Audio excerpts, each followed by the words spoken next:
அனைவருக்கும் வணக்கம். இன்னைக்கு ப்ரீ மார்க்கெட் அனலைஸ்ல எந்த ஸ்ட்ரைக் சப்போர்ட் அண்ட் ரெசிஸ்டன்ஸ் எடுத்தா என்ன டைரக்ஷன் கொடுக்கலாம், அது ஸ்பெசிஃபிக்கா இந்த சைக்கிள் இல்லைங்க, எல்லா சைக்கிளும் நம்மளால கொடுக்க முடியும். அதை வைத்து நம்ம கிட்ட படிச்ச ஸ்டூடெண்ட் யாரும் ட்ரேட் பண்ண மாட்டாங்க. அது ஒரு அடிஷ்னல் டூல் தான். ஓகேங்களா? நீங்க சிந்திக்கணும் என்பதற்காக தான் நான் தினமும் இதை கொடுத்துட்டு இருக்கேன். ஓகேங்களா? இந்த மாதிரி இன்ஸ்டா, ஃபேஸ்புக், யூடியூப்ல யாரு கொடுக்கறதையும் நம்ம இன்க்ளூடிங் நான் கொடுக்கறதையும் தான் நீங்க படித்து ஆராய்ந்து அது சரியா இருக்குன்னா பயன்படுத்திக்கோங்க, இல்லையா தவிர்த்துடுங்க. சரி, ஃபர்ஸ்ட் ரீட்டைல் ட்ரேடர் என்ன பொசிஷன் இருக்காங்க பாருங்க. இன்னும் 9 lakh above வந்து பொசிஷன் தான் இருக்காங்க. கான்ட்ராக்ட் நேற்று 75,000 கான்ட்ராக்ட் வந்து பைக் வந்திருக்காங்க. அப்படியே ப்ரோ ட்ரேடர் செல்லில் 190 வந்துருக்காங்க. நேற்று 93,000 செல்லுக்கு வந்திருக்காங்க. மற்ற எல்லாருமே அப்படியே இவரா நியூட்ரலாக இருக்கிறாங்க. ஓகேங்களா? ஏன்னா நேற்று எக்ஸ்பைரி முடிஞ்சிருக்கு, பொசிஷனை வந்து ரோல் ஓவர் பண்ணியிருப்பாங்க. ஓகேங்களா? இந்த ரெண்டு இதில் சேஞ்சஸ் நடக்காம நீங்கள் வந்து இப்போ நான் வந்து பொசிஷனா மார்க்கெட் பெரிய ரேலி எல்லாம் ஆகணும் அப்படின்னா ரீட்டைல் ட்ரேடர் செல்லுக்கு மாறாம அது நடக்கிறதுக்கு வாய்ப்பே கிடையாது. புரியுதுங்களா? ஏன்னா இயர்லி வேல்யூ ஆல்ரெடி நம்ம இயர்லிக்கான லக்ஷ்மண் ரேகா கொடுத்துருக்கோம். லைன் என்ன ப்ரைஸ்னு போய் செக் பண்ணி பாருங்க. ஓகேங்களா? சரி, இன்னைக்கு நம்ம இதுக்கு வருவோம். இன்னைக்கு கொஞ்சம் டைம் எடுத்து கூட பொறுமையா ட்ரேட் பண்ணுங்க. ஓகேங்களா?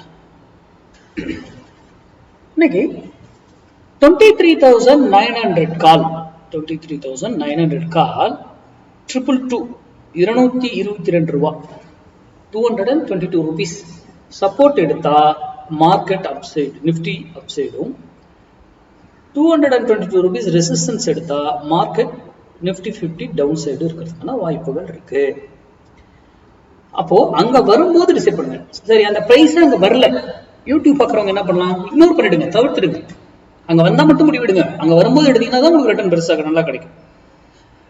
ஸ்டூடெண்ட்ஸ்க்கு அவங்களுக்கு இங்க இருந்து இப்ப வராம இப்படியே மேலே போயிடுச்சு, இங்கேயே அவங்க வேற இடத்துல வேற வேல்யூ இருக்கும், அங்க போய் ட்ரேட் அவங்க எடுத்துட்டு போயிட்டே இருப்பாங்க. யூடியூப் பாக்குறவங்களுக்காக மட்டும் தான் அங்க வந்தா டிசிஷன் எடுங்க.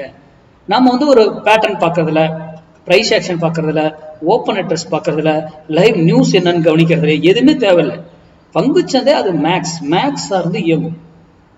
முன்னாடியே நம்ம கால்குலேஷன் எல்லாம் ரெடி பண்ணி வச்சுக்கணும். அப்போ அங்க வரும் பொழுது என்ன டிசிஷன், எந்த பக்கம் எடுக்கலாம், யாரை சூஸ் பண்ணலாம் அப்படிங்கிறது சர்டன் ரூல். என்ட்ரி எங்க, எக்ஸிட் எங்க, ஸ்டாப் லாஸ் எங்க, டார்கெட் என்ன, எல்லாமே மேக்ஸ் ரூல் தான். சரி, அது போல இங்கிருந்து மேல போனாலும் ஒரு வேலையில திரும்பி ஆகணும், ஆர் இதர் அதர் டைரக்ஷன். கீழே வந்தாலும் ஒரு வேலையில திரும்பணும், ஆர் அதர் டைரக்ஷன் கண்டினியூ ஆகலாம். அது போல 1000 பாயிண்ட் எப்படி ஏறும், இறங்கினா எப்படி இறங்குன்றது எல்லாமே மேக்ஸ். மார்க்கெட்டுங்கிறது மேக்ஸ் சார்ந்து மட்டும்தான் இருக்கும். அதை சார்ந்து உங்க பகுதியில் உங்க தெரிஞ்சவங்க யார் சொல்லி கொடுத்தாலும் அங்க போய் கத்துக்கிட்டு அது ஒர்க் ஆகுதான்னு செக் பண்ணிட்டு ட்ரேட் பண்ணுங்க. ஒரு திருட்ட போய் கத்துக்கிட்டாவே அது ஒர்க் ஆகணும்னு அவசியம் கிடையாது. கரெக்டுங்களா? அதை செக் பண்ணிட்டு ட்ரேட் பண்ணுங்க. இது நடந்திருக்கா இல்லையான்னு போஸ்ட் மார்க்கெட் ரிப்போர்ட்ல சந்திப்போம். நன்றி, வணக்கம், வாழ்க வளமுடன்.